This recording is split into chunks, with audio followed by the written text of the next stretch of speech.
आदरणीय मुख्यमंत्री ममता बनर्जी जी कल सिलीगुड़ी आई और हमें उनसे उम्मीद थी कि जो लगातार 1 महीने से चाय बागान के श्रमिक अपने अधिकार के लिए सड़क पे उतरे हुए हैं, कुछ हद तक हमें उम्मीद थी कि उनके इस प्रवास में उनकी समस्याओं का समाधान मुख्यमंत्री जी करेंगे।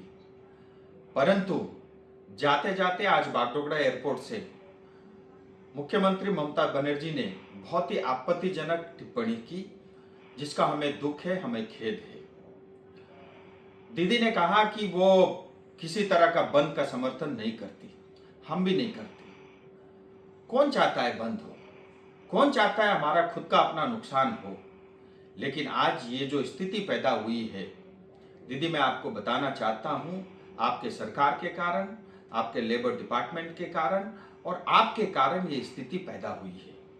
1 महीने से ज्यादा समय से मजदूर अपनी मांग को लेकर के, जो जायज मांग है, मात्र अपने अधिकार का 20% बोनस की डिमांड उन्होंने की, लेकिन सरकार आज तक अनदेखी करती रही। और हम सब जानते हैं पहाड़ बहुत ही संवेदनशील है और ऐसी स्थिति में पहाड़ को लाने में मात्र टीएमसी सरकार का उसमें योगदान है। और साथ ही मुख्यमंत्री ने कहा कि हम इंटरफेयर नहीं करेंगे। इसका अर्थ ये है कि आप समाधान नहीं चाहती और आप समस्या से भाग रही हो। आपको पहाड़ से मात्र आपको रेवेन्यू चाहिए, टैक्स चाहिए और हमारे रिसोर्सेस से ही आपको वास्ता है और हमारी जनता से आपको कोई मतलब नहीं है। ये बात आपकी टिप्पणी से स्पष्ट होती है। और फिर आपने कहा कि कोई पॉलिटिकल पार्टी इसमें जो है पहाड़ को अशांत करना चाह रहा है। मैं आपको बता देना चाहता हूं और आपकी जानकारी में होनी भी चाहिए, ये जो 12 घंटे का बंद है, ये किसी पॉलिटिकल पार्टी या नेता का बंद नहीं है।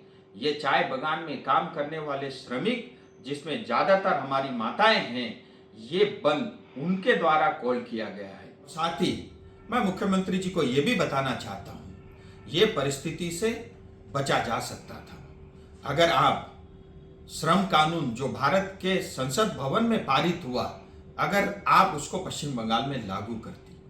आप पश्चिम बंगाल में काम करने वाली जो श्रमिक है, उन्हीं के मुताबिक, उन्हीं के हिसाब से चाय बागान में भी मिनिमम वेज एक्ट लागू करती।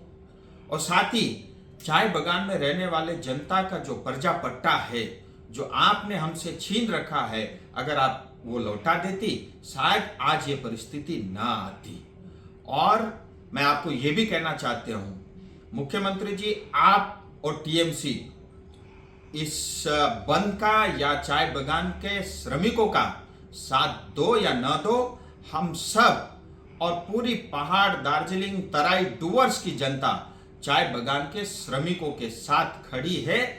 हम उनका अधिकार लेकर ही रहेंगे, ये भी मैं आपको बता देना चाहता हूं। और अंत में फिर आपसे अपील करता हूं, जो समस्या है इसका समाधान जल्द होना चाहिए। और अगर इस समस्या का समाधान आप नहीं करती और कल को अगर पहाड़ में किसी तरह का law and order situation create होता है, इसके लिए आप और आपकी सरकार जिम्मेदार होगी। Why do 90% of Darjeeling visitors rave about Glenaries? Let's find out. Welcome to Glenaries in Darjeeling. Since the British Raj, this iconic bakery has been delighting generations with its exquisite confections. Imagine biting into a pastry that whispers tales of colonial elegance. From their famous pastries to artisanal breads, every bite is a taste of Darjeeling's rich heritage. Step inside and you're greeted with unmatched hospitality and timeless recipes. It's more than just food. It's a delightful experience wrapped in history. So, whether you're a travel enthusiast or a history buff, Glenaries is a must visit. Glenaries, where every moment is a taste of history. Visit us today and savor Darjeeling's oldest confectioners. Glenaries, taste the legacy. Damro Furniture's big festival sale is here. Celebrate this festive season with Damro Furnitures with mega savings on every piece of furniture. So what are you waiting for? Visit your nearest Damro store today or go to www.damroindia.com. Nagaland state dear Puja bumper 2024 lottery पहिलो पुरस्कार 5 करोड़ ग्यारंटीड 2.5 करोड़ को 2 पुरस्कार ticket 500 रुपया draw 12 October पहिलो पुरस्कार केवल बिक्री भएका टिकट बाट डियर पूजा बम्पर 2023 मा 5 करोड़ विजेता राजपाल के तपाई हुनुहुन्छ यसपालिको करोडपति?